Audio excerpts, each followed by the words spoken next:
March Madness is over. That means it's officially draft season, baby. Instead of a panic meter episode, Metcalf, we're going to go confidence meter. We're going to talk about prospects we feel pretty good about and kind of give a 1 to 10 ranking. But enough small talk. Let's get after it.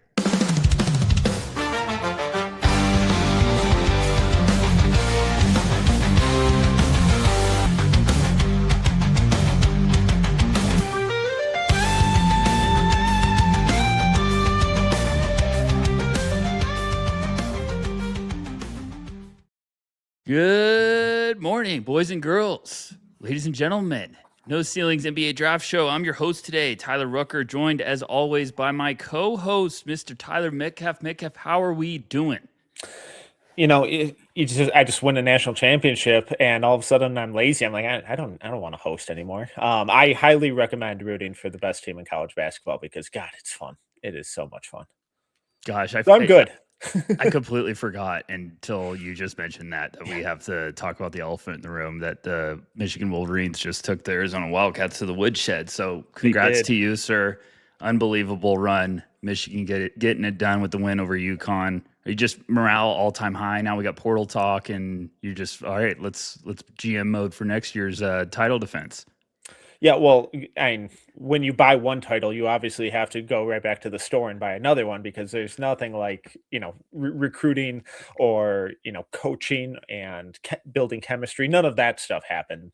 Michigan just bought a title because no one else went out and got transfers. So the internet is such a dumb place sometimes. It's great, but it's also dumb. I remember that when the Celtics won it after the KG trade, and everyone was just like, well, Celtics ruined the league because of the big three started. And it's like, okay, give me a break. So you always have to deal with that. But also, this is Dusty May's second year. What homegrown talent is he supposed to be winning a national title with? Like, a program like Michigan is expected to turn it around immediately. That's what he did.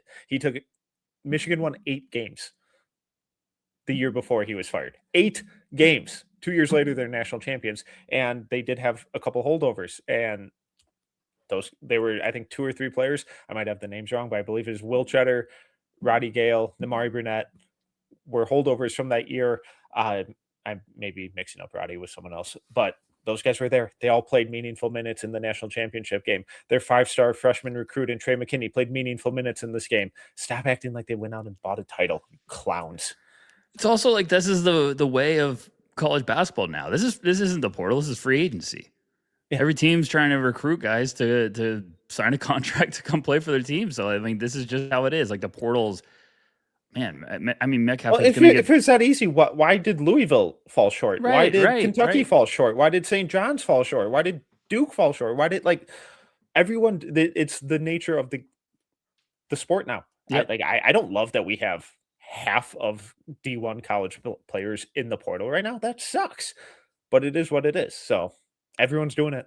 Hey, if you're a basketball sicko, there's a ton of talent. I mean, it's eye-opening the amount of names and prospects we've even talked about this year as potential 26 class guys that are all in the portal. They're either going to test, be transferring. It's just ridiculous. You see some of these names, some of these reports, but I think it's just also right now everything's on fire. We were expecting it to be on fire, but you're also seeing just everyone's like, hey, I might be going somewhere else. So look, we got a long off season of this. We're going to obviously be keeping you guys updated and obviously monitoring. We got withdrawal deadlines with this year's class, focusing on kind of guys that could be on the fence.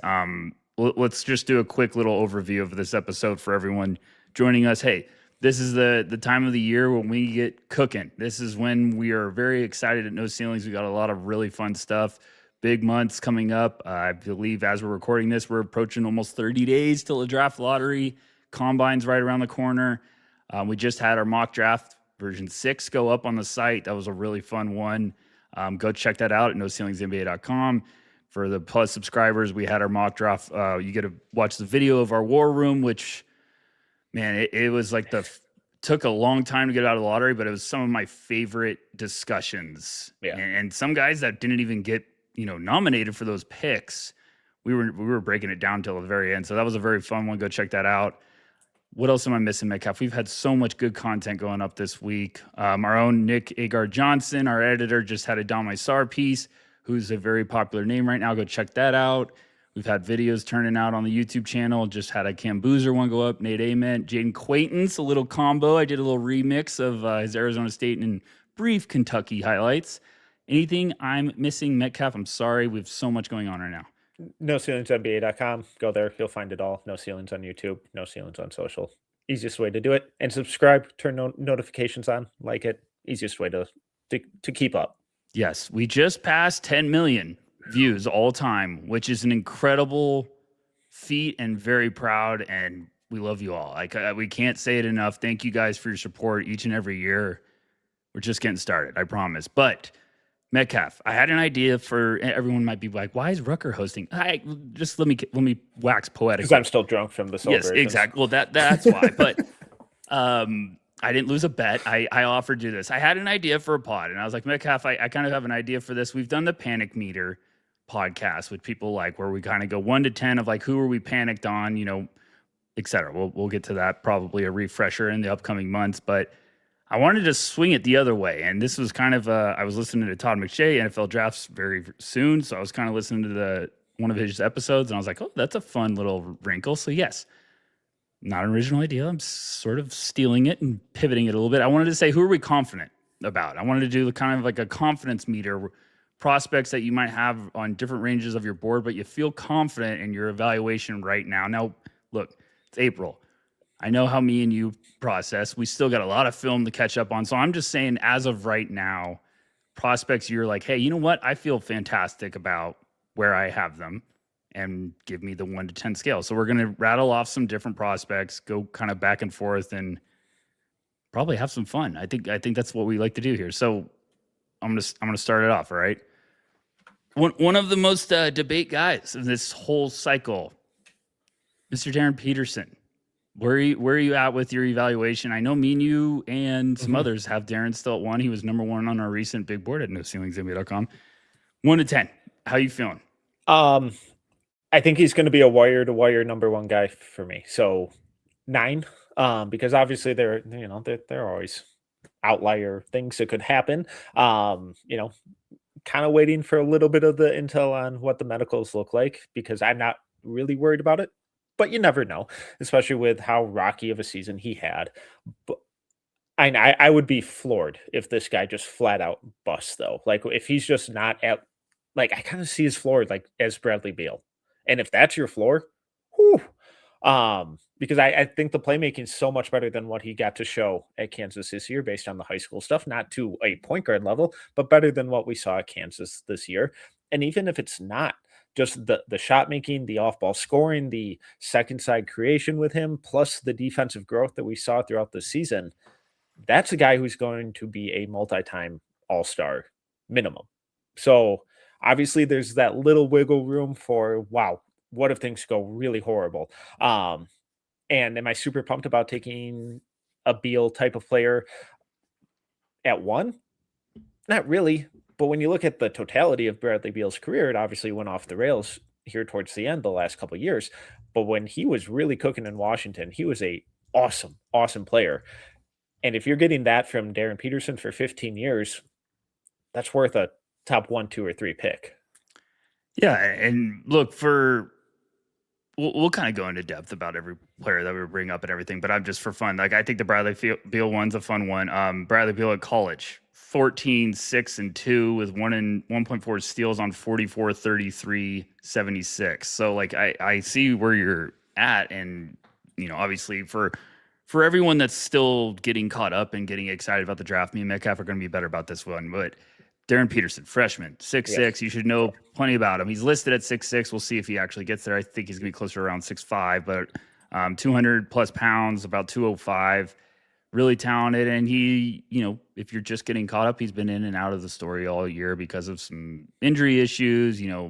Played first half, will sit out. He's drawn a lot of headaches and a lot of attention for kind of how it was handled this year. There was a report, that came out from some great writers, CJ Moore, a couple others that do great stuff, that kind of showcase like Darryn had a full body cramp, which sounds like the scariest thing ever. And he kind of had like some anxiety stuff with dealing with it. Yeah. And cause I think he had to get rushed to the hospital. Like it was a scary situation. So that happened early in the year, and I think he was kind of playing mind games with them all year. I'm at a 9.5, and Yeah. the 0.5 is medicals. Just clear it, and it will be at a 10. Look, it's been the one prospect that, like, anytime we're talking about, we have Darryn at 1, but everyone's like, what are you talking about? How do you feel comfortable about having Darryn at 1? And I'm like, I've watched him from last year. Me and you talked preseason about the Kansas fit was going to be funky. It's going to be weird because the roster, what they ask those guys to do, we were like, I don't know if Darren's going to be able to showcase the full weaponry consistently. And you saw that when you watched his tape. And I've gone back and done my deep dive on him, and I'm like, he's unbelievable when he's firing on all cylinders. It's unbelievable. And then you go back and watch some of his pre stuff, and look, we always say, like, hey, yeah, but if you watched him in high school, and a lot of people's feedback is, well, high school doesn't matter. And it's like, it matters, folks. It's not just like, hey, you're only drafting off of high school. Just to put a little clarification. Thank you. Certain high school stuff matters. Yes. Like Braylon Mullins' public school, high school stuff, that doesn't matter to me because he's dropping 40 a game against me. Darryn Peterson at Prolific Prep, where he's playing Boozer and AJ and Ament and all of these guys that we're talking about in the top 10, Acuff, when he's playing the top tier guys, that's when high school matters. And AAU, and all these guys play on the top AAU teams anyway. So like that stuff matters. The top high school league matters. Public school stuff, kind of depends where. 100%. It's all about context, and that's what I'm saying. Like, you're not drafting off of just playing at high school, but it's the context in which we're in. And a one and done guy, you're weighing into, like, oh, not just high school, but pre-college teams. Like, if it's, competitive play, international FIBA, whatever, you're putting it all together. Yeah. So I think it's what people and scouts and evaluators have seen from Darryn, if you're a believer, over the years. Plus, it kind of was just a weird context. Like, look, Jaden McDaniels, we always say, one of the weirdest context one and dones that gave a lot of people headaches because his Washington film was not great. Nope. If you watched Jaden McDaniels before then, he was a preseason projected top 10 pick. Peyton Watson, another great example, like barely played at UCLA, still goes the first round. That's because of the foundation he laid before. So I think I feel so good about Darryn potentially getting an NBA level, and in the first upcoming months, we're just like, whoa, wow, okay, here he is, and firing on all cylinders. But it's just, in a weird way, I understand why he went to Kansas, because I think those guys always get in a good place to take that next leap. But it was never going to be one of those, like, man, I feel like Darren's going to be able to put 20 points per game and 8 assists and whatnot, because I think that system wanted him to be a scorer. One of my favorite criticisms of Darryn all year was, oh, he doesn't play winning basketball. Oh, he doesn't contribute to winning. He's just out there chucking up shots. They're better when he's not playing. Yeah, all that crap. But, one of the more widely accepted metrics for contributing to winning is BPM, correct? Yes. And just a player's overall impact on the game in a positive or negative way. The higher the BPM, the better. For example, Zion Williamson, I believe, has the highest BPM in Bart's database going back to 2008 at 18.7. This year, Darryn Peterson was at 12.4. I want to play a little trivia with you. How many other freshman guards were higher than him since 2008 at 12.4? I'm going to say 3. You would be wrong. It would be 0. Oh, you said guards. Sorry. Yes. Yeah, 0. guards. Yeah, sorry. Among all freshmen, he's 12th, but there are a lot of bigs in there who get a little more help from rebounding numbers. The next closest guard in their freshman year in BPM, who do you think it was, and what do you think their BPM was? Just for reference again. Man. Just for reference, Darryn was at 12.4. Kingston was up there this year, right? He was. But not total, though. He was. But there's someone in between. Kingston was close. Yeah. Recent couple of years? No. Wow. 2008. I got nothing there. That's D Rose year. That would be James Harden at Arizona State. Oh, geez, at 11.5. Fleming's was at 11.4. But yeah, so Darryn Peterson had one of the best freshman guard seasons from a BPM standpoint, and take that for what you will. but he blew James Harden out of the water. And the next closest guy, Kingston Flemings, this year was a full point behind him. On top of that, when we look at just even if Darryn doesn't turn into the on-ball creator like we think he will, even if he's just a defensive 3-and-D type of guy, when we look at his defensive playmaking metrics and his outside shooting volume, he's the only freshman in the country this year to take 12 3-point attempts per 100 with a block rate over 2 and a steal rate over 2.9. Despite how awful a lot of people try and frame this season for him, he was like historically good from a guard perspective. And I think that's something that constantly gets lost in the sauce of all of this, is how hard transitioning up level by level by level as a guard is. Going from high school to college to the pros, it's so much more difficult, and we typically see these guys take a little longer. And even though Peterson's season was widely dragged for whatever reasons, you want to point out the injury stuff, the lack of passing, whatever it is, he still put up historically good numbers. Look, on the year, 24 games, 20.2 points, 4.2 rebounds, 1.6 assists, 1.4 steals on 43, 38, 82. And I think you can argue that he wasn't healthy the whole year. Yeah. I know what's been said in the media. I know what Darryn has said. You can make a serious argument that like he was not healthy the entire year. Mm-hmm. And look, they did the juggling act and trying to play him and trying to send him out, trying to run him. And then all of a sudden, you know, he's waving to be like, hey, it's acting up.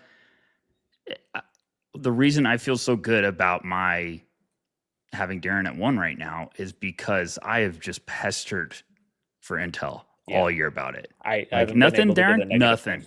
Every single thing, nothing. Everything's good. Yep. Everything's good. You see all the stuff on the internet? No. Immediate. Just nope. Clicks. And it's like, I get it, because that's the story to talk about right now. And that's what, hey, what if Darryn falls? What if it is going to be something that I will not be surprised if in the combine really quickly it's squashed. Figured it out. It's nothing. It all checked out. Do I think it could have probably been handled a little bit better? Yeah, absolutely. Was there probably a, mismanagement of the PR status? 100%. But here's where we're at, and I still feel good about the play on the court. I mean, look, everyone talks about it like he averaged 12 a game. He averaged 20 a game and almost on, 40, 40, 80. I had my biggest question with him this year coming into the season was like his ability as a catch and shoot guy. He was in the 94th percentile as a catch and shoot. Like, so there's so much upside with him. It's ridiculous. And if everything's, if we look back at this and this is just one of those seasons that was just a roller coaster and Darryn plays the way he can be and is healthy, he's going to be a bad man at the next level. I really feel that way. Totally agree. All right. That was fun one. We got that off the chest. Let's talk. Let's stay with the heavy hitters. This is a fun one that I think is you're gonna probably get a theme if you're a basketball fan. But there's a lot of discussion about one of the guards in this class that could be going in the top 10. Mikel Brown, Jr. of Louisville. Sort of in the same boat with Darryn. I've kind of dealt with some injuries throughout the year. If you're getting caught up, that's what we do, folks. Mikel Brown Jr. listed around 6'5". He was a freshman at Louisville, listed at 6'5", like around 190.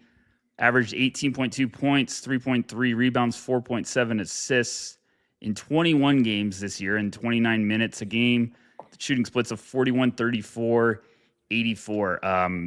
Metcalf, this has been a guy that's made a lot of noise from last year. Mm-hmm. Had the growth spurt reportedly from Hoop Summit to the summer. Was unbelievable at FIBA for Team USA. Many thought he should have been MVP. Instead, it went to AJ DeBanza, who is still great. Hits the ground kind of running in an early season big performance against Kentucky. Has the back injury. Misses a lot of time. Comes back. All of a sudden, shakes the rust and looks unbelievable. I think he had like a 40-point performance, and then the back injury flares up again. Yeah. So we kind of had like we only had a smaller sample. We had some highs that were really high and some lows that were pretty dang low. So he's kind of a wild card right now. Regardless of that, 1 to 10, where are you at with your confidence level? If you want to share your big board, go for it. Your ranking. Put you on the spot, put you on blast. So I have him at 7, and I don't like it. Right. I still feel like he could easily be 5 for me. But he keeps being in this mix with Acuff and Wagler and Burries and Flemings, where it's like it's just a constant game of musical chairs of like, who do I like where? And I never am happy with it. This season didn't go well for him, and we've talked about it a lot. But even in one of the biggest issues that dragged everything down for the bulk of the year, and his 3-point percentage was below 30 for a lot of the year. Now he finished pretty hot, ended up 34%, but it was insane volume at 14.7 attempts per 100. And these aren't just standstill, wide open catch and shoot stuff from the corner. It's hitting movement stuff, step back, pull ups, off screen, off handoffs out of the pick and roll. It was a lot of really high leverage stuff. And he started to figure it out towards the end of the year. So I'm at like a 7.5, maybe a little closer to an 8, because I can't quit him. And this freshman season and the way he plays, it reminds me so much of Tyrese Maxey and those athletic tools. One of the biggest questions with Mikel coming into the year was, oh, well, he can't get downhill. He can't get to the rim. He can't finish at the rim. It's like, okay, well, he ended up with a free throw rate of 44.7 this year and shot 61.7% at the rim. So we're seeing a guy who went from, like 5'11", 6 foot at the start of his senior year of high school to now a legit 6'4", 6'5", at least in shoes. That's a massive growth spurt. And I think throughout his whole senior year, we were seeing him figure out how to deal with that changing body, where he was growing, he was getting stretched out, but the strength wasn't there yet. But the mentality was like he was still going to the rim, he was still initiating contact. And now with Louisville, we saw it all year, and he was really aggressive getting downhill. He was really athletic around the rim, and we saw some of the most insane shot attempts, for good or bad, that you'll see from any freshman guard kind of ever. On top of that, a casual assist rate of 30.3 to just a 19.3 turnover rate.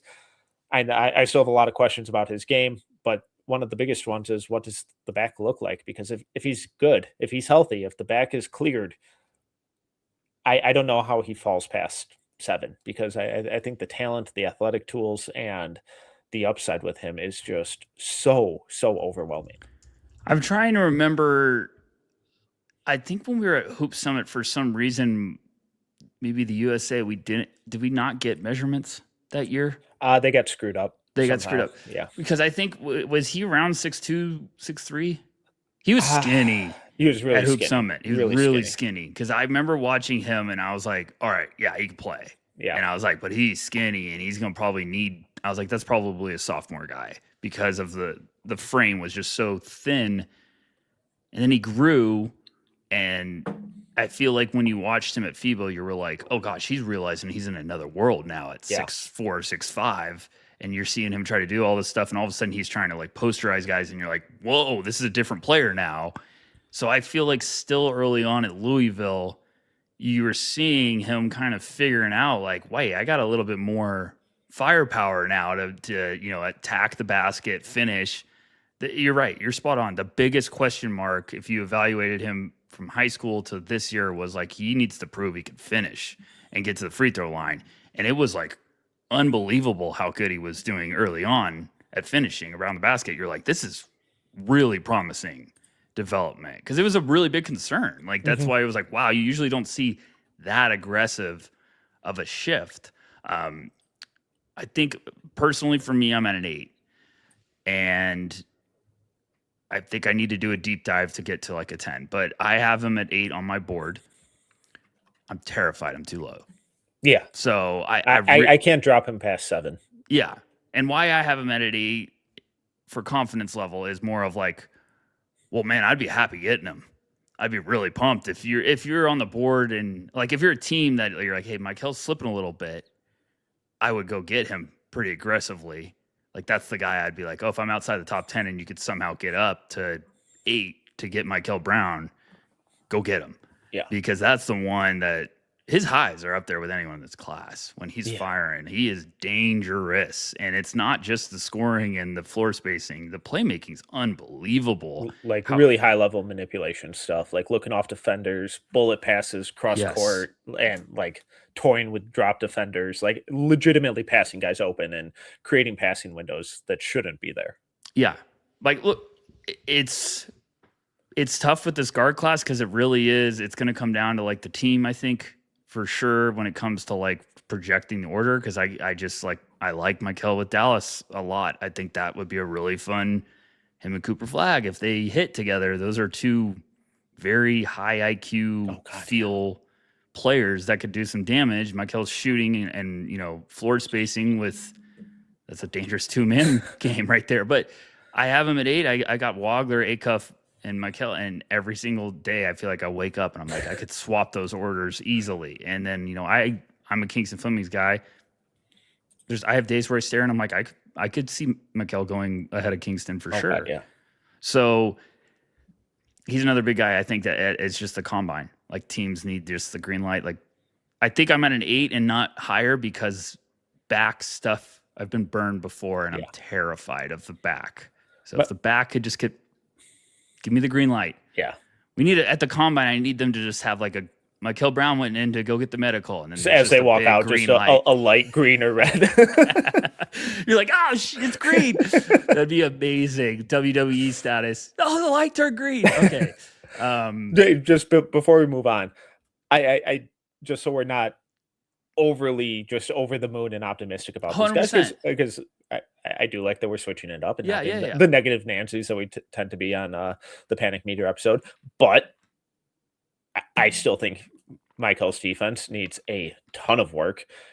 I'd like to get anything out of him from a rebounding standpoint. Now we're going honest trust tree scouting. Always. This is what people always like. Yeah, I'll tell you my worries. Yeah, the defense is bad. Defense is bad. Now there's some fun highlight stuff with him jumping passing lanes and like chase down blocks and really utilizing his athleticism. But from like a fundamental standpoint with screen navigation and just not dying on every screen and sliding his feet, staying down in the stance, maybe some of that was a symptom of the back issues. Maybe, I don't know. But the defense was largely really, really bad this year. And the offensive rebounding, non-existent. Don't expect him to be a monster there, but a little better than 0.2 offensive rebounding rate would be nice. Defensive was just okay, I guess, but would like to see those both those areas of his game be a little better than they were. Yeah, it's tough when you're watching film with a guy with injuries stuff because you're kind of trying to spot like when do they look like they're feeling fine. And right. I feel like how much of it is, am I giving him an excuse here, or is this actually like a reason why he's deficient here? Because the Duke game was just a disaster, but I'm also like, I'm not making an excuse for him, but like the whole Louisville, the game was just like, oh gosh, this one's a blowout early. Yeah. And he couldn't get anything to go, but I was like, is he moving great? And then you watch him, and obviously everyone's going to laugh, but like you watched them against Baylor, and it's, yes, I get it's against Baylor, but I was like, he's moving good. He looks like he's got a little pep in his step, and you saw some stuff defensively, and I'm like, all right, well, he's battling. He's making plays. I get it.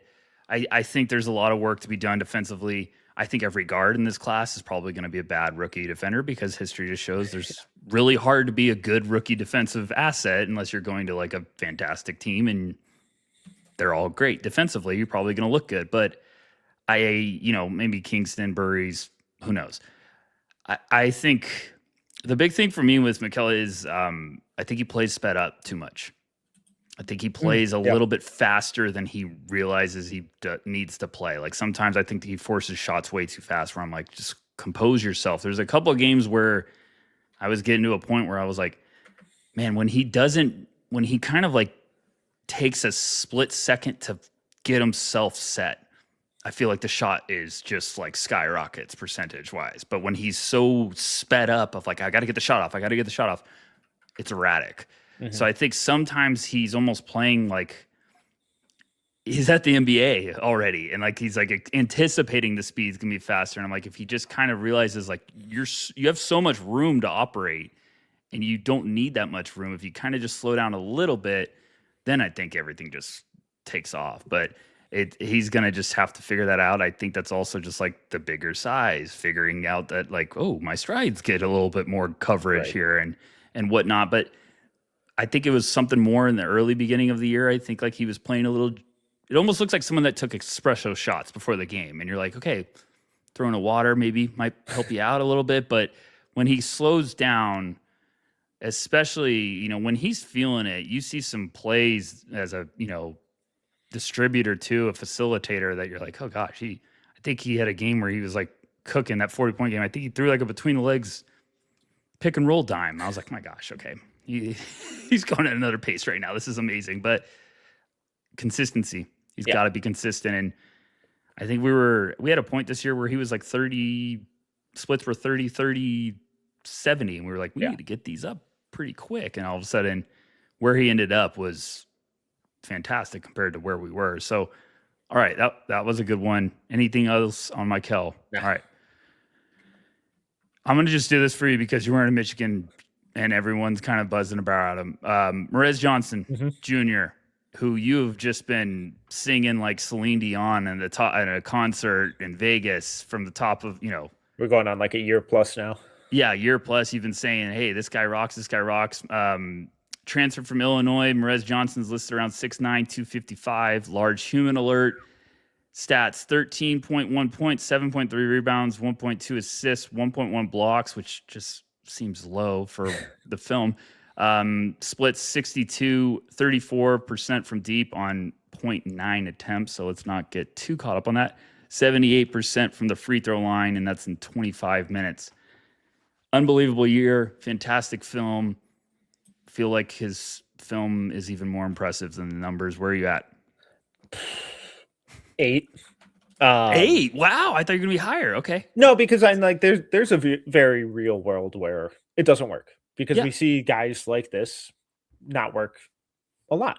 But I do think a big difference between someone like him and, sorry for the drive by here, but like between him and like an Oscar Sheboy is 1, age, and 2, just the immense amount of short-term offensive growth that we've seen from Morez. Where 2 years ago when we saw him at Hoop Summit, my takeaway was this dude can't do anything on offense and he's too small to be a full-time rim protector. It's like, yeah, he's big, he's strong, he rebounds a lot, he's really tough, like the defensive versatility, but this shot is broken. There's no touch there, no handle. And then I saw him in person when Minnesota played Illinois, and he during warmups was taking like game speed pick and pop transition threes, where obviously not high volume stuff that had translated to games yet, but it was clear. It's like, oh, he's really working on this stuff behind the scenes, and the shooting form and the touch look insanely different from what I saw just a year ago. And now at this year at Michigan, only 35 attempts on the year, but at 34.3%, that's really encouraging growth, combined with a free throw percentage that's up to 78% on over 150 attempts. The indicators are there for him to at least have some sort of floor spacing capabilities, probably at a low volume at the next level. Is he ever going to be a prolific shooter? No, but can he take 1 to 2 a game? I think so. And then when you combine that with the defensive versatility, the interior finishing capabilities, and the continued passing improvements, I think the name I keep using as like his low end outcome is a guy like Moussa Diabate, who's was a little slow to get going in his career, but has been incredible for Charlotte this year. And at the high end, I see more of an Al Horford, Isaiah Stewart guy. And if you can just even if he lands in the middle of those two archetypes of players, that's a really solid player. And if you can grab him end of the lottery, I have him at 10 on my board. If you can grab him in that range, I think you're thrilled with that type of impact. I've got him at 13 on my board. Confidence wise, I'm a 10. It's probably my only 10 right now. I'm not saying this just because, this isn't the bet I lost, folks. I didn't have to do this. So I'm not just saying this because Metcalf beat Arizona, but me and you off the air all the time talk about prospects, and we'll be like, hey, I'm really high on a guy, and we're not afraid to be like, okay, you're a little crazy. Maybe you're a year early or something. You pointed out Morez to me pretty early in the year, and I was like, hey, you're onto something. And, I obviously was like, I need to watch way more before I get on the crazy train with you. But I think I'm in. And then I kept watching. I was like, oh, yeah, I'm all in, like easily. And I just did my deep dive on him. And I'm like, why I'm so confident on him is I was like, this guy's going to play and be important at the NBA level. I'm not saying like, oh, a 10 because he's going to be an NBA All-Star. I'm not saying that. I think this is going to be a guy that's really desired by teams. They're going to be comfortable with his evaluation. They're going to know what he is. And I think there's a world which he all of a sudden really starts to become a valuable piece of a, starting lineup. Maybe year 3, year 4, when the shot's more consistent, and all of a sudden you're unlocking that as a pick and pop. And then his defense, his size, his footwork. He's a quarterback there on defense. I know everyone's been praising Adai Mara, and Mara's been sensational. He was great this year for Michigan. It's one of my favorite stories of the whole draft cycle is like Mara's back. We finally got the Spanish version that we were hoping for. Thank you, Mick Cronin. I think people forget like Morez helped Mara a lot because Morez was the enforcer inside. And I'm not saying just as a shot blocker, but like you see Morez a lot of time on film. He's the last line of defense, barking out everyone where to go. Where he's rotating, he's making these plays. He's the muscle next to the giant. So I think Morez, like I love the Al Horford shout. I thought Al Horford and Kevin Love was my Cam Boozer from the beginning of the year kind of mix. And you brought up Al Horford recently from Morez, and I was like, now that one I could see very easily. Al Horford's a heck of a player. Yeah. But Morez I could see becoming that type of like, oh man, his game's going to age perfectly with time. And Morez is a big boy. So if he measures good, I feel like that's going to calm down a lot of people that get nervous about like, oh, 6'9", and it's like 6'9" with length and 250 behind it. Yeah. And just like even when you look at some of the numbers that L was putting up at Florida, and those were incredible. Just going to rattle them off. So I love this. Go ahead. Go for it. No, go for it. Go for it. No, You got it. You go. Okay, fine. I was just pointing out, it's interesting. Al Horford played 3 years at Florida, won 2 championships, obviously. But if we're just talking sophomore year, 11, 7, and 2, 1.7 blocks, 60% from the field, 0.1% or 0.1 attempts from 3, 61% from the free throw line. Junior year, 13 and 9 with 2 assists, 1.8 blocks, 60.8% from the field. That's hilarious. Just same exact percent. Still 0.1 attempts from 3, 64% from the free throw line. So, look, I watch Morez offensively. I'm like, there's a lot of offense waiting to be unlocked here. Yeah. I buy the shot. I will say, I think Horford was a much better passer at this point. For sure. We get flashes of it from Morez every now and then, but that's a big area that he has to improve on. And obviously, I trusted Al to kind of go in the post and get his own shot, or face up and get his own shot a little more than Morez. But when you even just compare it, like some of the post moves that Morez was throwing out there against UConn in the national title game, compared to what he was doing against Cincinnati in their preseason game or preseason scrimmage, we're already seeing the growth, and that's where it's like. With his game, the starting point and ending point of every season he's played, it's a totally different player. And the fact that we're getting that type of dramatic in-season growth from him makes me just so excited about what his upside could really look like. I think he can play 4. I think he can play a little small ball 5 because he's so strong. He's so tough. It will be interesting. Can he get the fouls a little bit in check? But I think that goes with the game continuing to slow down for him, which, again, you can just tangibly see from what he looked like at Illinois to this year at Michigan. I got a fun one for you. Al Horford in the NBA, his first 6 seasons, he didn't attempt more than 0.1 threes a game. Mm-hmm. The 7th season, it went to 0.4. Then 0.5 the following year. So he didn't take major. He entered the league at 07-08. He didn't take major attempts from 3 until 2015-2016. That was 3.1 attempts per game. Since then, So that's what I'm saying. Like he took a while to develop that consistently, and that's also something we need to figure out when we're evaluating these guys. And we always like to remind people is like you're not evaluating them for now. Yeah. You're evaluating them also for what you think they can become. If Morez Johnson can add a respectable pick and pop throughout his career, and I'm not saying like, oh, he's gonna be 42% from three. I'm just saying like you could get to a point where He's it's like, at hey, you got to guard him. 38%, Yes, 35% on 4 attempts per 100. That's he'll huge. be a redraft darling, and he'll be a you better not let him get to free agency ever guy. Yeah.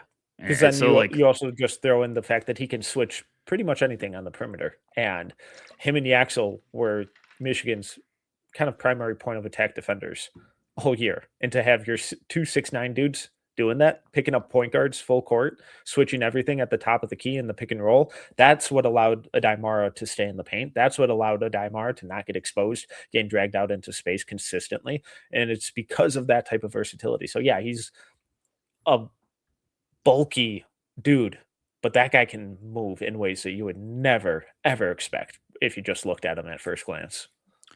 My last thing on Morez is one of my favorite things when I feel like I'm maybe about to overthink a prospect is I go look at like, Tankathon, or I go look at the first round mock and I'm like, okay, where could I see him fitting? If I see a guy where I'm like, I rattle off just, well, this team, I'm like, that's a good sign. That's a good thing. So like, I keep telling everyone, I was like, if Morez lands somehow with the Spurs, I'm terrified. Oh, Terrified. Him and he would be unbelievable for Wemby. God, at 20? I don't think he could be, but also if I'm the Spurs, go get him. But it also wouldn't shock me if he does fall into the 20s. Yeah, it wouldn't shock me. This quote unquote undersized big who doesn't have a prolific track record of spacing the floor. The rim protection numbers aren't insane. So I could easily see teams overthinking it. And then on draft night, I was just like, what is happening? And then all of a sudden, he's just an awesome pro. It also wouldn't totally shock me if he tests and that's the kind of feedback he gets and he returns to Michigan. I think that'd be a horrible decision. I think he should go pro, but we'll see. If he returns, it's going to be the ultimate Al Horford. Oh my gosh, this is just the clone. He goes back and they win another one and then he declares. But it is funny because you kind of bring it up. It wouldn't shock me because of the depth and the uncertainty with this big class. There could be a lot of names that are just like, you know what, I'm going back. Because like one guy might hear like, hey, my range is 15, and all of a sudden another one might be like, my range is 28 to 36. Someone might be like, I don't know. So they might just be like, I'm not gonna risk it. I'm gonna go back. I'm gonna get the NIL situation and then just take advantage of next year's class. But and Michigan had some promo material go out for like some MVP club or season ticket holder thing, and Morez was on it. Makes you think. I mean, I think he would be. I think I get it. I think he's got to go. I think he'd be at least really smart to test the waters aggressively. And I think, aggressively. And then I think teams are very comfortable with his floor. Yeah, I think they're very comfortable with that. And you're right on. I would not be shocked too much if on draft night he's still on the board later. But I would be like, it's going to be the classic, like you get the team that just looks and says, potential or safe in their eyes. I feel like Morez is pretty safe. You're going to know what you're getting. Mm-hmm. And if you can unlock a little bit more, that's a really valuable thing. So I think if you look for value, you might really, but if you want to swing for the fences, you're obviously going to probably go a different route. But I think Morez could go anywhere would it shock me. I think it's just going to be the one team. All right. That was fun. Now let's get a little bit more difficult. I feel like these next couple ones are going to be crazy. Labaron Philon of Alabama, sophomore. One of my guys I absolutely love. I can't get anyone at no ceilings. I think Maxwell Baumbach's the only guy that's with me on this track. If somebody else is, I'm sorry. But Labaron Philon, sophomore, listed around 6'4", 180-ish. I think he had a big offseason in the weight room. That's big offseason, apparently. Stats on the year, 22 points per game, 3.5 rebounds, 5 assists, 1.2 steals, 33 games, and that is in 30 minutes a game. His splits were 50, 39.9, which is always so annoying. I feel bad for guys, and 79.8. So we were almost a 50, 40, 80 club for Labaron Philon. as a freshman, 10 points per game, ridiculous usage climb, ridiculous efficiency climb. You usually don't see those worlds match. And I feel like it was an unbelievable year for Philon, but everyone's kind of focusing on the freshman new guards. I feel like he's kind of not getting enough spotlight. So where are you at, Metcalf? He had a big game against Michigan. Yeah, until they got ran out of the gym. Why can't you just focus? Because I won. because I'm on the team. I won. Where are you at? Give me your confidence level, 1 to 10. I feel like I keep throwing out the same numbers. 6.5, but rising. Okay. Why are you rising? I have him at 11 on my board. Okay. And this feels like the classic, just you're overthinking it type of guy.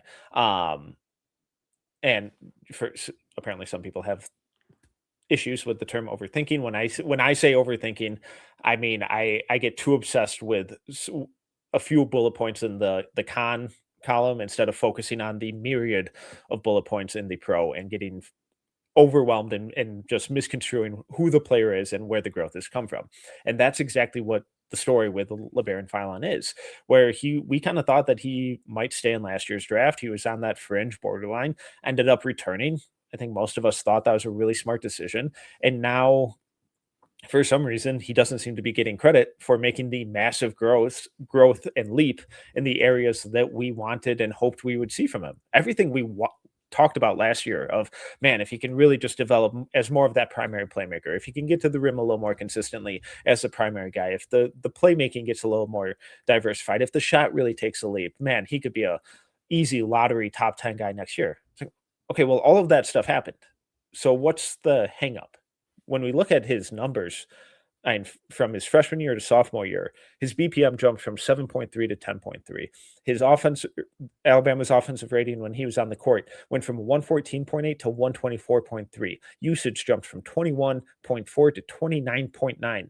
True shooting jumped from 54.9 to 62.6. Assist rate jumped from 24.9 to 31.9. Turnover rate fell from 17.2 to 14.8. Steal rate fell. We'll get into the defensive stuff. But free throw rate jumped from 28.7 to 40.8. Three-pointers went from 7.1 attempts per 100 at 31.5% to 10.7 attempts per 100 at 39.9%. And those came in mostly on-ball rolls where he's pulling up, hitting step backs, creating out of isolation, out of the pick and roll, and not just spotting up in the corner or off of their primary point guard. We wanted Labaron to turn into this dynamic offensive hub of a point guard, and he did. So I don't really understand what the hang up is anymore.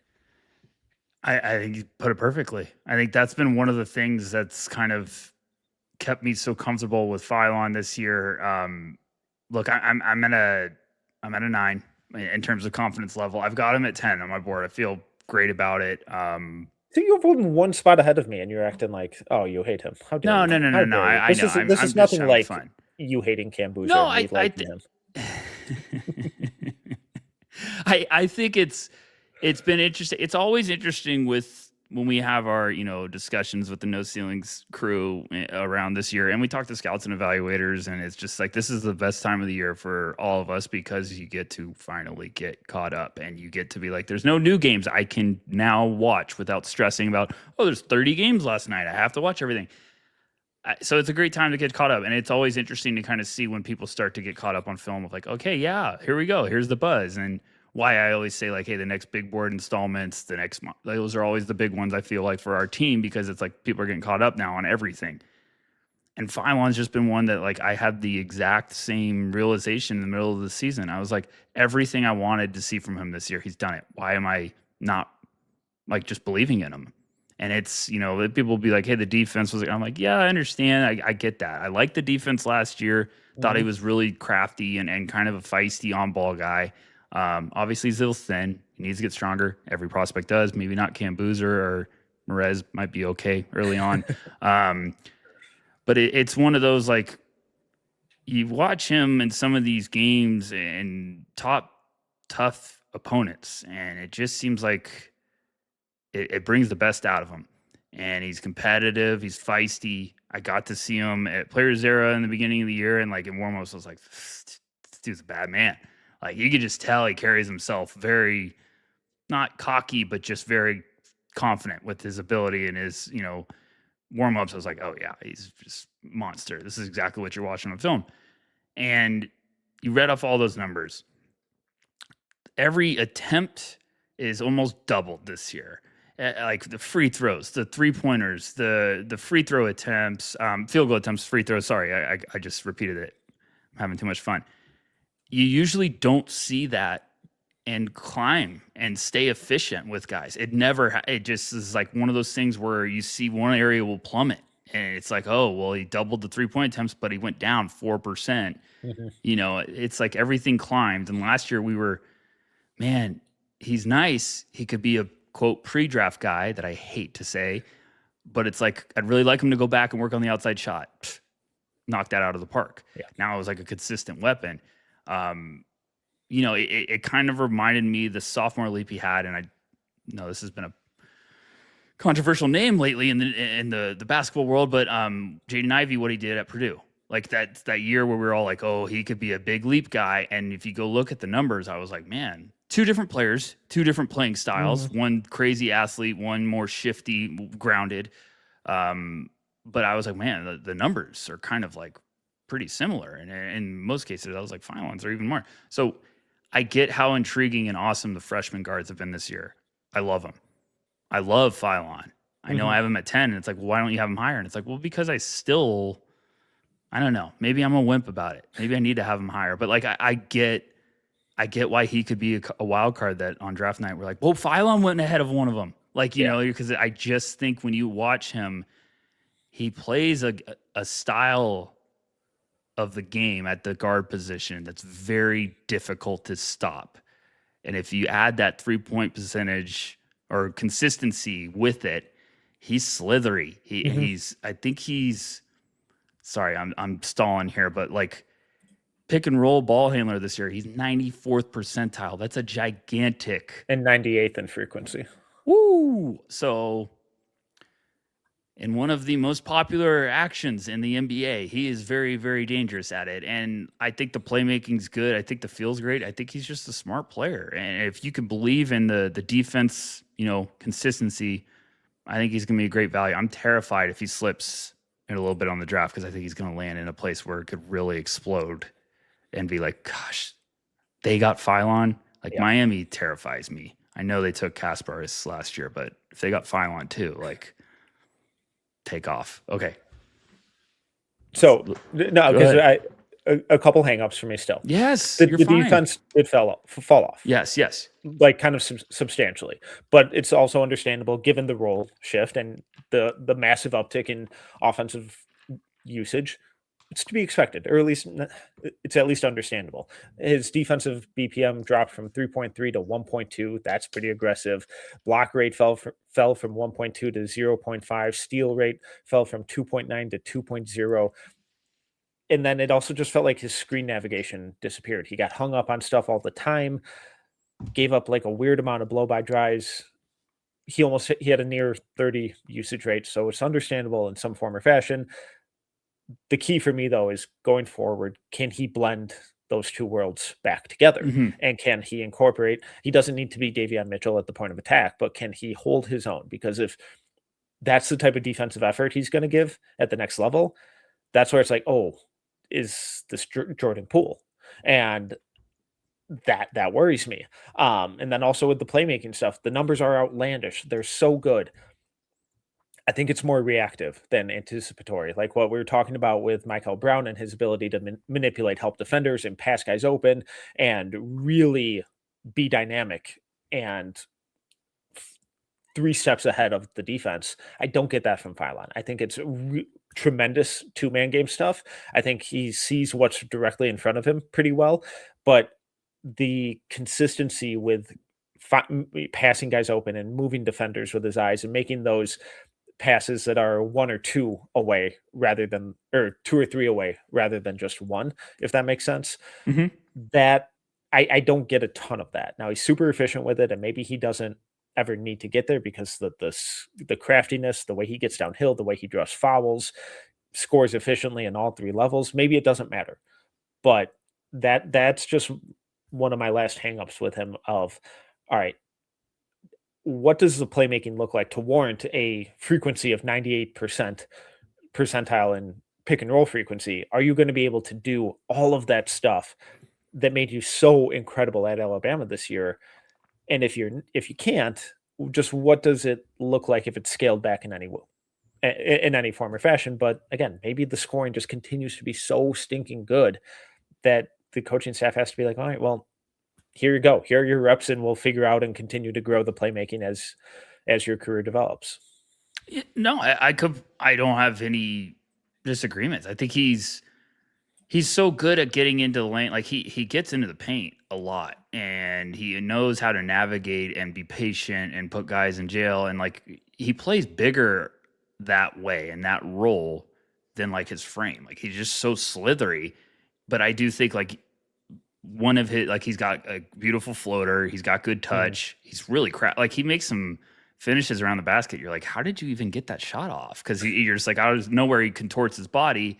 So he's got great balance and the ability to adjust kind of to what the defense is. But I think he's a bucket getter who also is learning how to be reactionary playmaker. Mm-hmm. And I'm with you. Like, I think if he was all of a sudden like throwing guys open or making unbelievable reads, it's like, oh yeah, Philon would be cooking up there. Yeah. Maybe that is part of his game that you could, that's where he gets to the overthinking part where I'll be like, I got to go watch last year.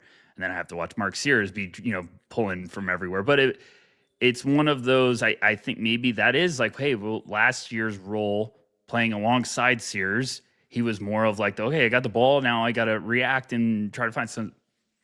I get the questions with Philon. I still think it's more like if he lands with the right team and that system acts for that, oh man, like I'm terrified to even project guards to OKC, but if somehow he's on the board for OKC, I'm like, well, is that your SGA backup early on to just learn from that? And it's like they kind of play that same like hesitation, change of gears style. Mm-hmm. I know people have been saying him with Golden State, and I'm like, I like him in Portland a lot. I like him in Portland. That's the range where it gets fun. Like Milwaukee's starting there, I think it's really interesting for Philon. Because after that, it's like, well, some landing spots I get really excited about. But, early on in the year, I was like talking about, hey, I really like him in Dallas. But I also don't. We'll see. It's going to be really interesting these next couple months of like who's cooking pre-draft, who's excelling these interviews. That might be the separator. Any other thoughts? No, he's really good. He's just really good. We're having fun. Couple more, and I don't think me and you could do a short episode anymore because we just are having too much fun draft season. I want to. This is a fun one. I have three more, and this one's fun, and these other two are going to be really controversial. It might be a 2-hour podcast because of it. I want to talk about Cameron Carr, of Baylor, redshirt sophomore, 6'5", was at Tennessee. He was a big recruit coming out of high school. Was at Tennessee. Kind of dealt with the Rick Barnes experience, couldn't get consistent minutes, transferred over to Baylor this year, and immediately it was like, oh my gosh, it's a dog that's been let out of a crate and is wanting to play and run around. Zoomies alert. Maybe Zoomies is Cameron Carr's nickname. He plays like he's got Zoomies. Metcalf, he's skinny. He's listed around 6'5", 190, which I think was a very favorable adjustment by Baylor's website in the middle of the year that I was like, wow, interesting. He went from 175 to 190 overnight. And he's thin. Yeah. He's also looks like a monster with his wingspan, his athleticism, and this dude could be one of the best shooters in this draft. Where are you at? Confidence level, the whole picture. Confidence level in my evaluation of him and who I think he is as a player, like a 9. Confidence level of where he goes in the draft, like a 2. Where do you have him on your board? Too low. Yeah, me too. In the 20s. Late 20s. Higher than that, but I'm scared. I've got him, and then I'll let you go. I've got him at 18, and I don't feel good about it because I feel like, gosh, movement guys scare me because I got burned. A lot. Jordan Hawkins burned me. I kind of like stare at the ceiling and have a conversation with myself about it every night. Now I have Jordan Hawkins, I think late lottery, but it still hurts. I might have had him even late top 10, but I'm always nervous with this. Mm-hmm. But then I watched Cameron Carr in person this year. I've watched his film. I'm at a 7. And then, sorry, I didn't mean to cut you off. I'm at a 7 because I have him at 18. I'm worried I'm too low. I'm worried I'm higher. It's weird. Go ahead.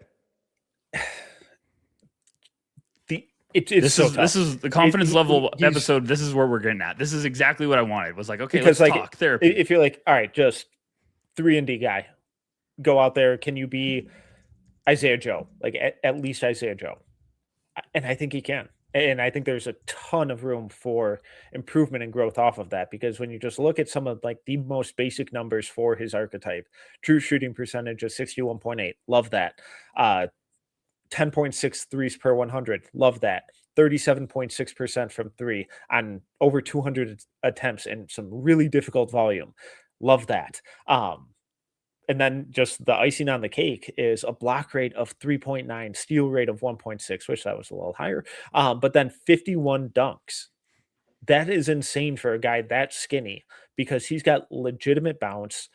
He's got pterodactyl arms. The guy can cover a ton of ground in the blink of an eye. I don't trust him as a decision maker. I don't trust him creating for others. I don't trust a lot of that kind of stuff. The consistency on defense can be a struggle at times, but the outside shooting, the off-ball scoring, the athleticism and physical tools with the defensive playmaking, there aren't many guys in the country who are as good at all of that stuff as he was this year. So that's where I just kind of get hung up, and I do worry that I hated watching this Baylor team. They're up there. They're like in the pantheon of like all-time bad watches in college basketball for me. Like they're close to that Jalen Duren Memphis team for me. Ooh. And I don't know how much of that is infecting my evaluation of him, because if he did the exact same thing but was on Tennessee this year, I'd be like, oh my God, this guy's a lottery pick. So that's where I'm struggling with it, and I have to remove some of that personal bias, I guess. But the defensive rebounding, the defensive playmaking, and the off-ball scoring is really sublime. And when you look at a guy that skinny and give him 51 dunk attempts on the year, it's tough to argue against. Look, he stats on the year: 18.9 points, 5.8 rebounds, 2.6 assists, 1.3 blocks, 2.4 turnovers. That's in 33 minutes on shooting splits of 49, 37, 80. 6 attempts from downtown per game. He's 6'5" with a reported 7'2" wingspan. Obviously, combine coming up, we'll get the official stuff, but that's been what's kind of thrown around. Advanced number spot up shooter, 92nd percentile. Catch and shoot, 82nd.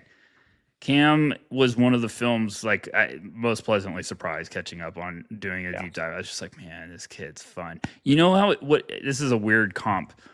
When you're watching your NBA team and it's a guy that's just like trying to find a way to stick in the league, and then all of a sudden they're having success with that team and they move a little different than they ever have because they're just like, I want to stay. I want to. This is my last shot. I feel like that was Cameron Carr this year. And now I'm not saying he wasn't a good player before at Tennessee, but it was just like, I feel like Baylor gave him life. He had confidence. He was just surging always with confidence, and he's flying around the court. So like, look, he was listed at 6'5", 175 at one point. We'll see what he looks that. Baylor, all of a sudden, I'm not kidding, like middle of the year, I was like, interesting. He gained 15 pounds all of a sudden on Baylor's website. We always say take those with a grain of salt, but like he is skinny. Mm-hmm. But like seeing him in person, he is lengthy, and it is unbelievable. He does look like a pterodactyl. Like his arms are that lengthy. The 7'2", I believe it. But seeing him in person, I was so impressed how fluid he is. It's like what a bucket getter looks like. Like off the, it's not just catch and shoot stuff. Like off the dribble, it's just so effortless. How beautiful and quick and fluid the shot is. He's flying for rebounds. He plays like he's 220. So he's just such a tough evaluation because you go, well, the frame. And then you mentioned guys like Isaiah Joe, and it's like, yeah, Isaiah Joe figured it out, became really valuable. And you just see like guys like this that move with that athleticism. I think defensively he might have a learning curve, but it's like he wants to compete defensively, which a team will love. I know he's a redshirt sophomore. I know he's going to be 21 when he's drafted, 21 and a half, I think. I really could see him going anywhere. It's going to be tough. He's going to be a workout guy. Oh, God, yeah. Oh, he's going to have a private workout that's going to be like some team we're going to talk to has been like, Cam Carr. I'm like, yeah. Because preseason, that was a text I got a lot. Was like, hey, about Tunde, let's talk about Cam Carr. I was like, oh, wow. So before we move on, just quick little game of. Yeah. So there aren't a ton of just like lethal off-ball shooters in this class. Right. Cam Carr or Isaiah Evans? Cam Carr for me. I think so too. Which means I need to rework my board. But it's tough because, and that's the part of the year where you start doing this. And that's why I actually love this or that, is because I literally play in my own head, this or that. Like, I go by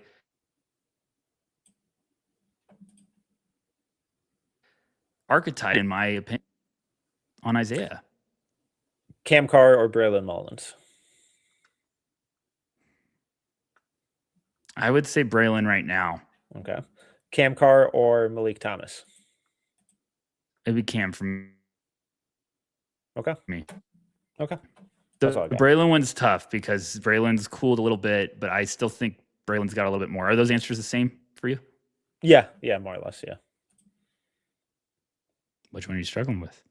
I have them all kind of in like that same like 20 to 28 range. So, but look, there's a lot of storylines we've talked about all year, and we keep saying like, okay, the guards, the big four, the guards, the bigs, and then I feel like right after it's like, hey, the shooters, if you want that, it gets thin fast. Yeah. Like, look, I know like Milan Momcilovic is in the second round too, or whatever you have them. Yes. But it's like when you're looking for the movement shooters with like, it gets thin quick. So okay, moving on. That was fun. Let's get weird. Jayden Quaintance of Kentucky. Probably going to be the toughest eval right now for everyone because we need the combine we need the green light beacon more than ever for Jayden Quaintance. If you're just getting caught up, Jayden Quaintance reclassified last year to play as a freshman at Arizona State. He was not eligible for the draft because of the, rules. At Arizona State in 24 games, he averaged 9.4 points, 7.9 rebounds, 1.5 assists, 2.6 blocks on 52-18, which is always fun. 47% from the free throw line. ACL injury, correct? End of the year. Yep. Transfers to Kentucky. We were kind of anxiously waiting. Somehow it was just quiet forever. And then all of a sudden, out of nowhere, I feel like we got like a Thursday or Friday night notification like he's playing tomorrow. And you're like, wait, what?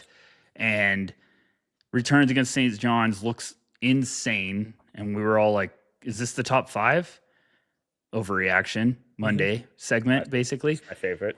And then Bama game was like, oh, yeah, wait, no. No. Didn't look too healthy and setback. Everything's up now. If you really want stats for the year, this year, he played 4 games. He averaged 5 and 5. That's pretty much about it. Metcalf, where are you at with Jayden Quaintance? He's kind of the mystery man now of this class. 2. when he's healthy, he looks incredible. I love that St. John's game. If we're just talking about like favorite single game from any prospect in this class this year, it's up there. Like he was dominant against Zuby Ejiofor and totally controlled that game. But then he was awful in his other 3 games. So he's played 4 games this year, and I have zero confidence in my eval of him, of where he is health wise, who he is as a player, what the game looks like. Even just ignoring the medical concerns, like missing this full year in one of the prime developmental years in his career sucks. We see this a lot with guys where they miss their full age, 18, 19, 20 season, somewhere in there, not all 3 of them, but somewhere in there, and they just never really bounce back. We saw James Wiseman struggle with it. We saw Darryn Whitehead struggle with it. We saw Harry Giles struggle with it. Obviously, Harry had multiple knee issues, but so does Quaintance. So the fact that he even like came back and then pretty quickly shut it down again, that's really worrying to me. The fact that he went from looking like the best big man by a mile in his first game back or second game back against St. John's to getting run off the court against Alabama and looking like he was totally out of shape and didn't have any conditioning under his belt was bizarre. And it's, the numbers are what they are, and it's a 4-game sample size. So, you don't take it with too much legitimacy, but true shooting percentage under 50 this year, assist rate of 5.1, turnover rate of 24.4, block rate fell from 9.8 to 5, steal rate fell from 2.2 to 1.7, rebounding numbers were all better, but it's 4 games. So does it mean anything? Probably not. And I have no idea. And I keep having to tell myself when I play with my board of like, man, when this dude was right, he's at worst a top 3 defender in the country. But is he right? And where's the offense at? Because we are now a year and a half removed from kind of it looking bad when he was out there, aside from some occasional fun passing flashes. You're spot on. I mean, look, the St. John's game, everyone could be like, if you haven't watched it and you're just looking at box scores, he had 10, 8, and 2 blocks on 5 of 7 in 17 minutes. You might be like, why is that so impressive? It was because it was the first game back and you watched him move and you were like, oh my goodness, you were projecting at that point, well, like, hey, this after a couple more months of getting the rust off could really be cooking and we look dangerous. Look, coming into this year, we're like, it's Quaintance versus everyone for the first big. If he's healthy and everything checks out, Quaintance has the runaway start to be the first big off the board, not Cameron Boozer. I hate that I always have to say that. But it was like the first potential true... Caleb Wilson. Interesting. Yeah, there you go. Gosh. I feel like we made the exact same joke last time. I still didn't do it. Yeah, we'll just keep doing it every time. But the big thing coming in was the offseason. He was more around like the 6'9", 220 at Arizona State. This is what he was listed at. Kentucky all of a sudden had him at 6'10 and a half, 255. Mm-hmm. And you're like, wait a second. He added 30 pounds and gained. But it was also like he was 17 last year. This could be possible. But my biggest concern was like, okay, fine. If he was that frame and height, now all of a sudden I was like, I'm thrilled because this is now more realistic. You're a center. Mm-hmm. Like you can be a full-time NBA center. The fact that he came back, had to shut it down so fast is not just alarming for me at 1. 2, it's alarming that it shut down with that added weight on it. Right. So now you got to figure out, well, like, is the body holding up? Is it falling apart? Is it going to be tougher for him to get healthy because now he's got a lot more weight going on? There's way too many questions. I mean, at one point, I feel like I was talking to Scout. Like, I wouldn't touch it. I'm too terrified. Would not touch it. I understand how talented he is, but like, this is terrifying. So he needs the green light more than anything. It's the classic. He falls, lands with a great team. Hopefully he's healthy, looks awesome, and everyone goes like, everyone's idiots. It's like, no, this is a terrifying outcome right now. Yeah. It's a big man with knee injuries and everything that you're just like, I don't know the developmental wise. Defensively, I should have started. I'm at like a 3. It's because I went back and watched his Arizona State stuff. It's nasty. It's nasty. Defense is unbelievable. He had one of the most impressive plays I've seen from a big. I think it was against San Diego. Stay with me, folks. He's trying to like hedge a screen. His own man literally bumps into him and knocks him out of bounds. And he gets back up, and as the San Diego State or a San Diego player is about to shoot a floater, he somehow gets up, like skyrockets, and just blocks it. It was like the most impressive, like gets knocked down, jumps back up, and at the same time, without any wasted momentum, blocks the shot. And he does that all the time. It's like ridiculous movement. It almost looks like defensively he's very confident of what he's doing there. Offensively, it's kind of like, and then all of a sudden he can throw beautiful passes. So he's so raw, and there's so much talent, and he's a giant. But I have him, I think, end of my lottery. It's like cheating because I'm like, well, he's in my lottery, but I'm also like, if someone has him late first, if someone has him late first, I'm like, I get it. If he's on the board on draft night at 24, I'm gonna be like, I get it. Yeah. If he goes 9th, I'm gonna be like, yeah, I get it, because it's just a complete wild card right now, and I think the combine's the most important for him right now. Yeah. I know we're gonna be focused on Darryn, Mikel, but like Quaintance needs that green light, and if he does get a green light, there's no chance he plays, right? No, I think he's got to work out. Yeah. I think that guy has to. If he goes and there's iffy medicals or like, hey, this team cleared him, but this team, you know what I'm saying? Yep. And I know the NBA is doing it, but I'm saying like if it's iffy, if it's not just like, oh, 100% he's fine, and he doesn't work out, I think, he's ugly.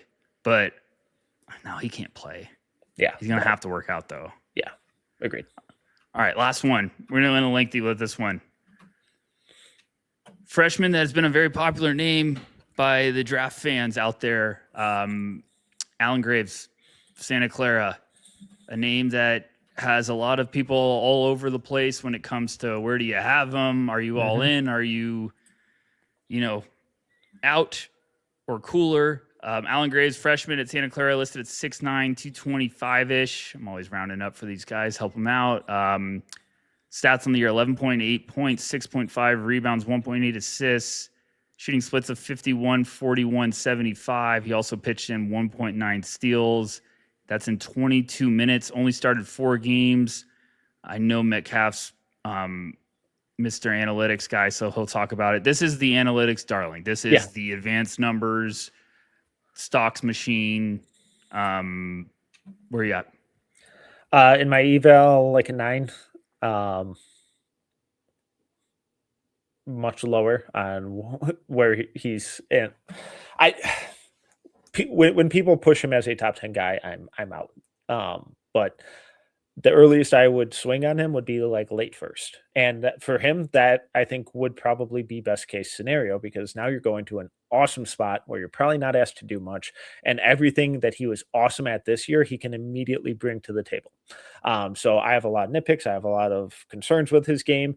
I wrote about it over at NoCeilingsNBA.com. I did a film school on it over on the No Ceilings YouTube channel. Go check those out. But the crux of it is, his advanced numbers are incredible. BPM of 12.7, true shooting percentage of 61.5, offensive and defensive rebounding rates of 13.9 and 20, a 5.0 block rate and a steal rate of 4.9. For most of the season, both of those were over 5. And like the only other defender to do that was Chris Manon from Vanderbilt last year and Matisse Thybulle. Pretty good company. And then you look at the 3-point numbers, and it's 6.7 attempts per 100 at over 40% from 3. So it's like, all right, well, you have this 6'9" power forward who can legitimately space the floor as a spot up shooter, as a pick and pop guy, has insane defensive playmaking numbers and awesome rebounding numbers. What's the hang up? I think all of those are really misleading for how he plays.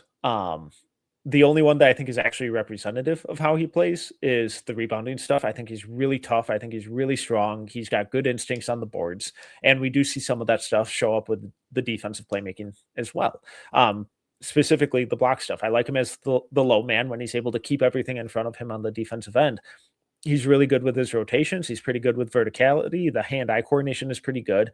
But when he gets out of that low man spot, he loses his guys off ball a decent amount. His footwork and lateral agility are nowhere near where they need to be. So he's kind of exclusively a 4. I don't really trust him to switch onto guards. I'm fascinated to see what his wingspan is, because he does have some steals where he like really aggressively hedges in the pick and roll and somehow pokes it loose. I'm like, how in the world did he get to that? But then on the offensive end, it's like, this guy can't do anything other than offensive rebound and shoot standstill jumpers. And I don't know what the value in that is. One of my favorite stats all year is that in the regular season, he took 1 dribble jumper, and it was a full court heave at the end of the half. There are no ball skills. He's not a good passer. He can't create his own shot. Anytime he dribbles, he ends up turning his back to the basket. Could he be like LA Clippers version of Nick Batum? I think so. That's kind of who I see, and that's a really solid player. But am I spending a lottery or top 10 pick on that? I don't think so. But if he's there in the 20s and I'm a playoff team and just need an 8th man, I'm a little more interested. I think he's got some good passing. But it's all out of post-ups. It's reactionary. It's all out of post-ups when Christian Hammond cuts from the weak side. It's reactionary. It's some pick and pop decision making. It's some short roll stuff.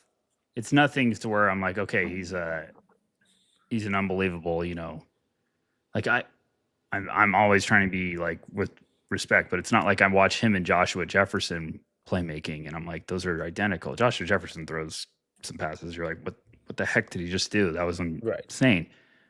But there's some good feel with Graves. Look, I'm at an 8 with my eval. I'm about at a 2 with, putting him too early in the first round. And I don't want this to go. He just looks like a guy that really would blossom with another year. Now, I understand if you're a team pick at the end of the first round and you could be patient, I understand it, but it's also like, I'm with you. Like, that we don't see that anymore. Teams don't do that of just being like, well, we're going to do the Peyton Watson route because we just want a championship or whatever, and we can be as patient as possible, or it's just rare. You got to fight in the right place. I think he's got some good skills and talent. I think there's some good touch around the basket. Yeah. There's obviously, some good post-up footwork. But when I watch, there's just way too like I have respect for all the diehard fans out there and draft guys, and lottery, I no way. Yeah, for me. Now, look, if you're like, hey, he landed with OKC and they really lean on this, and you're adding that. Okay, I get, I get, like, oh, this could really be something. But he's just a guy that like I would like taking a flyer early second round to be like, maybe I get some really good value. Now, in this draft class right now, as we're recording this, I think the end of the first round, like 26 on to like 35, could be in any order. There's not a lot of separation. So I get it, but it's just Graves, I think, has a skill set that really feels like he needs a little bit more time to sizzle. But I get why, at worst, I get why he's going. And I also get, like, it's just interesting right now. We're getting a lot of these guys declaring, and we're trying to see, like, okay, are you in? Because usually in the past, we've gotten I'm declaring while I'm testing the waters. Seems like now we're not getting the test the waters. We're getting the, like, oh, I'm in. And it's like, well, is that need to have another tag with it? I think Graves has been one guy that said, like, he's going to be in. And it's like, okay, we'll wait and see. But he's a tough one because his film dive, I was like, I get it, but, it's just tough. So I hate when I do the negative, and people want us to be negative and rip gloves off, and I'm like, I hate to do that because I see the positive with everyone's game. I see why people like guys as prospects, but I also see a realistic world in which I'm like, hey, I could see why this struggles fast and why this. I don't want guys to go, and I'm not saying Gray specifically, but like it scares me. A guy like this will go in the G League and just be stuck there. Like, hey, we're gonna keep getting you minutes in the G League. We're gonna keep in another year. Well, let's another year in the G League. Blah blah blah. Like it just those type of guys scare me. Now, could it work? Neemias Queta, Boston Celtics. Spend a lot of time with the Kings G League team. Spend a lot of time trying to figure out where he can play. All of a sudden, Boston turns him out. You have to. There's such a small like margin for error with these guys. You have to find like the perfect slate to make it really work.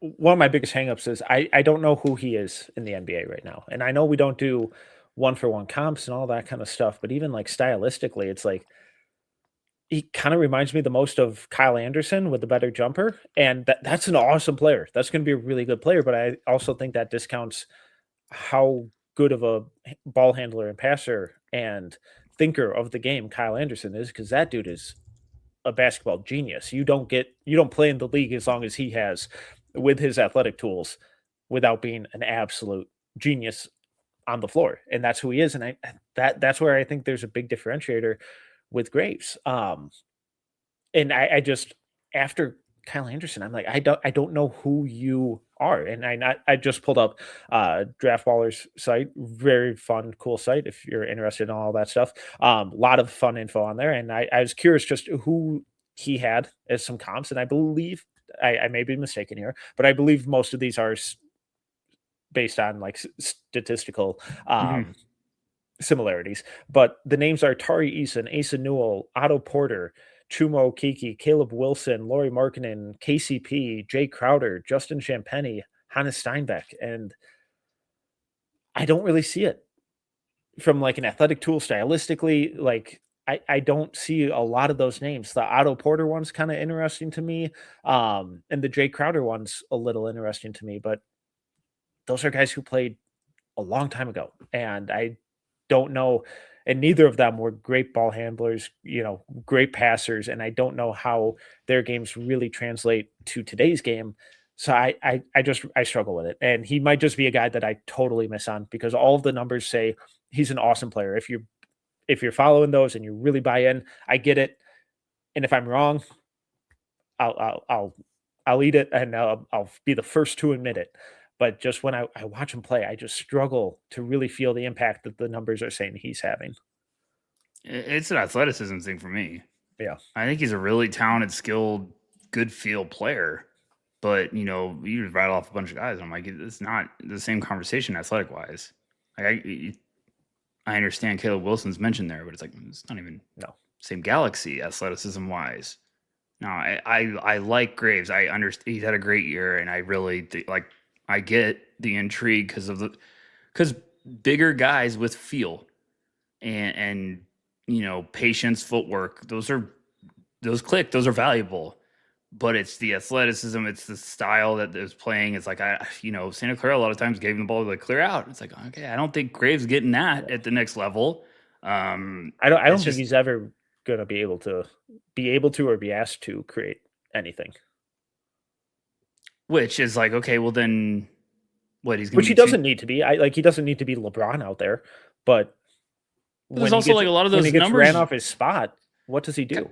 Kyle Anderson was amazing in college. He's been awesome for Minnesota. 14-8-6 as a sophomore at UCLA. Kyle Anderson was very, very good. We always kind of throw. I'm guilty of it too. I always throw like slow-mo and I don't mean it as a dig, but I'm like, well, he reminds me of slow-mo, and it's like, well, Kyle Anderson at UCLA was very good, like very skilled, very versatile weapon. Could Graves have become that? Could he turn into that? Maybe. Like, we're not ruling out a freshman guy, but like also this is a redshirt freshman.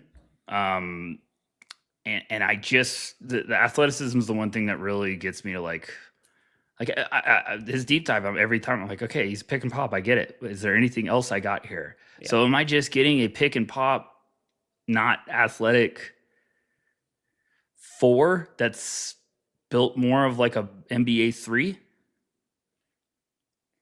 I don't know. But look, I'm with you. If I'm wrong, hand up. I'll be first to be like, man, I missed there. But Yeah. it's also just one of those, like, those are the type of players I'd really like to be patient with. And like you almost get them as a sweetener early second round to be like, well, if my first pick hits and this, wow, what a class we have. But if you're swinging too early and that's your one swing, like that one could be, swinging at a curve way too early. 0-2. Yeah. I don't know. And I hate sounding negative because I get it. If you like them, I get it. Like, fine. You're not going to get any argument, but I just have too many. And at the base pauses. level, elite rebounder on both ends of the floor, really good spot up shooter at 6'9". Like that alone as an elevator pitch, tough to argue against. 100%. All right. This was fun. It went a little longer than I was expecting, but I think this is some fun, discussion about some prospects that have been popular with the draft maniacs out there. A lot of fans have reached out, kind of been, we can tell when you guys are starting to get caught up and study a little bit. You got a lot of questions you want to ask. So you can always send them our way. I'm at Tyler_Rucker on Twitter. Metcalf11. I always get confused because you're only been 4 years, so this was fun. No, I'll explain off of later. I'm not going to give away your email, but yeah, fair. He's Tyler Metcalf. My name's Tyler Rucker. Please check out our YouTube channel as you guys are watching there, but make sure you check out the podcast feed. We got a lot of good stuff. We're planning a lot of really fun content coming up, a lot of juicy announcements.